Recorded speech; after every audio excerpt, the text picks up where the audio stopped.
مسئلہ نہیں، سنبھلنا ایک مسئلہ ہے۔ اگر بے پردہ عالم میں جمال یار ہو جائے، اگر بے پردہ عالم میں جمال یار ہو جائے تو دنیا جان دینے کے لیے تیار ہو جائے۔ سنبھل کر قدم رکھنا، عاشق و راہ محبت ہے، کہیں ایسا نہ ہو سارا سفر بیکار ہو جائے۔ آپ حضرات کی خدمت عالیہ میں یہ کہ بعد دیگر تشریف لانے والے حضرات اپنے وقت کے بڑے نامی گرامی حضرات ہیں۔ پہلے مظہر حسین شاہ آتے ہیں، 7 منٹ میں اپنا خطبہ پیش کرتے ہیں۔ ایک بات آپ نے یہ ذہن میں رکھ لینی ہے، جو نحمدہ و نصلی علی رسول الکریم، یہ خطبہ قابل اعتراض ہے، اس میں لفظ سلام نہیں ہے۔ اسی بنیاد پر حضرت امام شافعی رحمۃ اللہ علیہ فرماتے ہیں کہ نماز کے بعد درود ابراہیمی پڑھنا مکروہ ہے۔ وجہ پوچھیں گے کیوں؟ ان کا جو آیت میں آ رہا ہے صلو علیہ وسلموا، صلاۃ اور سلام ایک ہی آیت میں ایک ہی صیغے کے ساتھ، اور سلام میں زیادہ زور ہے، صلو کے ساتھ تسلیتاً نہیں آیا، مفعول مطلق نہیں آیا، لیکن سلموا کے ساتھ تسلیمہ بھی آیا ہوا ہے، مفعول مطلق آیا ہوا ہے۔ مفعول مطلق یا مبالغے کے لیے آتا ہے، یا رفع مجاز کے لیے آتا ہے، یا تاکید کے لیے آتا ہے، یا دوام و استمرار کے لیے آتا ہے۔ یہ موٹے موٹے مقاصد ہیں، اس کے سوا بھی مقاصد ہے۔ تو اصولی طور پر درود صلاۃ کے مقابلے سلام پر زیادہ زور ہے، یہ سلام پڑھنے کی ممکن ہے یہی وجہ ہو، لیکن وہ فتح نماز کے اندر کیوں درست ہے؟ کہا السلام علیکہ ایھا النبی پہلے پڑھ چکا ہے۔ سمجھ آ رہی بات؟ نماز کے اندر السلام علیکہ ایھا النبی پڑھ چکا ہوا ہے، اس لیے اللہم صلی علی محمد کہتے وقت آگے سلام کی اسے ضرورت نہ پڑی کہ وہ اس کا کمپنسیٹ کرتا ہے، کیونکہ بخاری شریف کے متن کے اندر حدیث ہے۔ کعب بن عجرہ رضی اللہ تعالیٰ کہتے ہیں یا رسول اللہ نحن نعلم کیف نسلم علیک، ہمیں پتہ ہے آپ پر سلام کیسے پڑھتے ہیں، اس سے بھی سنی تیرے مذہب کی جھلکیاں واضح طور پر نظر آ رہی ہیں۔ کعب بن عجرہ کا یہ کہنا ہمیں پتہ ہے سلام کس طرح پڑھتے ہیں، کیسے پڑھتے ہیں؟ السلام علیکہ ایھا النبی، یہ سلموا تسلیمہ جو رب نے کہا ہے، ہم نے اس سے یہ سمجھا مخاطب کے صیغے کے ساتھ سرکار پر کوئی بات سمجھ آئیے؟ صحابی کا جو فن تفسیر ہے اس پر قربان جاؤ۔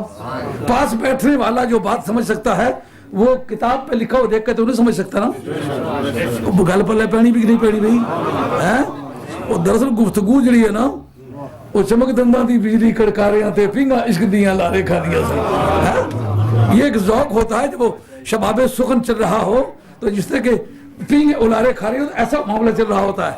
آپ کو یہ بات ذہن میں ہمیشہ رکھنی ہوگی، جو بات کرتے وقت دیکھنے والا ہے اس کے برابر وہ آدمی نہیں سمجھ سکتا جو اسی بات کو کتاب میں لکھا ہوا پائے۔ کیوں؟ اس کے انداز کا ترجمہ کون کرے گا؟ مثلا جس وقت اذا جاء نصر اللہ والفتح ورأیت الناس یہ سورت سرکار نے پڑھی، حضرت صدیق اکبر بیٹھ کے کونے میں رونے لگ گئے۔ صحابہ نے پوچھا کہ اے صدیق اکبر کیوں روتے ہو؟ انہوں نے کہا اس صورت میں آپ کی جدائی کا پیغام ملتا مجھے، دیکھنے والے بھی قیامت کی نظر رکھتے ہیں، چٹا کاغذ سیاہی والا تو کگیے چنگل دیے تیرا آواز جدائی والا۔ یا رسول اللہ آپ کے اس کلام سے بو آتی ہے کہ آپ کی رخصتی کا وقت قریب۔ انداز ہے نا، نباز رسالت بیٹھا ہوا ہے، جانتا ہے سرکار کا مزاج کیسا ہے، اس وقت بات کرتے وقت سرکار کے انداز کا کیا ترجمہ ہے۔ فن تفسیر میں اس کو دخل ہے، اصولیوں نے اس پر گفتگو کی ہے کہ صحابہ کو فن تفسیر میں اولیت کیوں حاصل ہے۔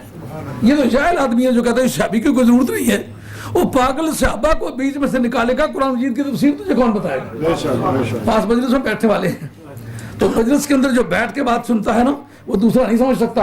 کعب بن عجرہ رضی اللہ عنہ کہتے ہیں نحن نعلم کیف نسلم علیک یا رسول اللہ، بخاری کی حدیث ہے، ہمیں پتہ ہے سلام کیسے پڑھتے ہیں، فعلمنا کیف نصلی علیک یا رسول اللہ، اب ہمیں بتائیں کہ آپ پر درود صلاۃ کیسے پڑھیں۔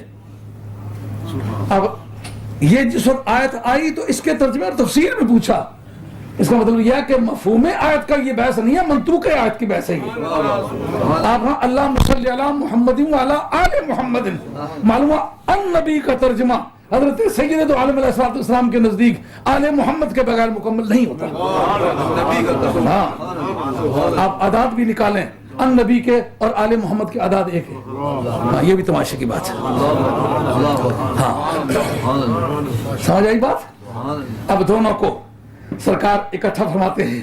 فرمایا کہ جو صلو یا ایھا الذین آمنوا ان اللہ ملائکۃ یصلون علی النبی، النبی کا جو مفہوم ہے وہ آل محمد کے ساتھ مکمل ہوتا ہے. تو یہ مفہوم آیت نہیں ہوگا، منطوق آیت ہوگا. یہ فن جاننے والے سمجھتے مفہوم میں اور منطوق میں کیا فرق ہے. سدھی تیر تو کی جرا گل دسی ہے، وہ جو سدھی تیر ہے نا وہ منطوق آیت ہے. وہ چٹی سفید جرا تو کی گل دسی ہے، یہ منطوق سمجھو بات. تو اب نماز کے باہر وہ درود شریف پڑھنا کیوں مکروہ ہے؟ وہاں بھی لوگ کہتے ہیں وہ جی درود ابراہیمی پڑھو گے نماز میں جو پڑھتے ہو. اور نماز میں السلام علیکہ ایھا النبی مخاطب کے صیغے کے ساتھ سلام پڑھ لیا ہوا ہے. کہا وہ السلام علیکہ ایھا النبی اور اللہم صلی علی محمد دونوں کو اکٹھا کرو پھر معنی پورے ہوتے ہیں. تو نحمدہ و نصلی علی رسول کریم میں سلام نہیں ہے، اس لیے قابل اعتراض ہے. اب آپ حضرات کی خدمت عالی میں مطلب